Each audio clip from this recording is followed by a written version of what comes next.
Kasunod ng panalo ng Aurora Gaming PH sa Mobile Legends Bang Bang M7 World Championship, isinusulong ni Senator Bam Aquino ang mga batas para palakasin ang Philippine esports, edukasyon at digital competitiveness. Sa pamamagitan ng Senate Resolution Number 276, kinilala ng Senado ang makasaysayang 4-0 sweep ng Aurora Gaming PH laban sa alter ego ng Indonesia. Binigyang diin ni Aquino na patunay ang tagumpay na ito ng patuloy na pag-angat ng Pilipinas sa Global Mobile Legends Bang Bang scene. Bilang chairperson ng Senate Committees on Education at Science and Technology, inilatag niya ang isang integrated development plan para sa esports at teknolohiya. Our guests today follow in a long tradition of greatness, while also serving as an inspiration to Filipino gamers and esports enthusiasts.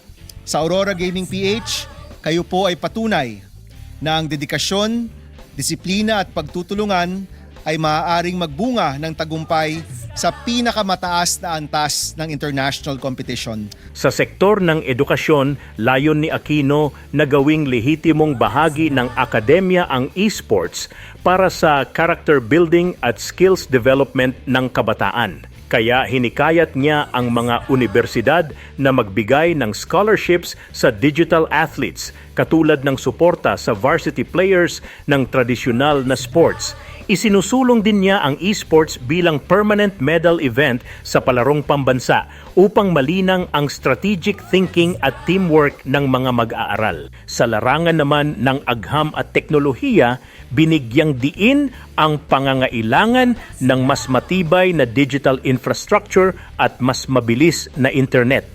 Target din ng senador ang pagpapalakas ng video game development roadmap upang lumikha ng trabaho at suportahan ang Filipino game developers.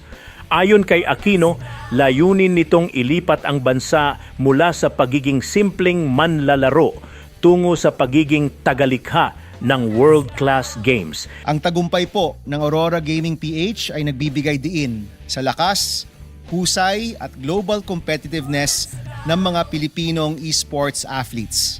Sa panalo pong ito, mas lalong pinatibay ang reputasyon ng Pilipinas bilang isa sa mga nauuna sa mundo pagdating sa esports. Binanggit din na kinikilala na ng International Olympic Committee ang professional esports gaming bilang kapantay ng traditional na sports.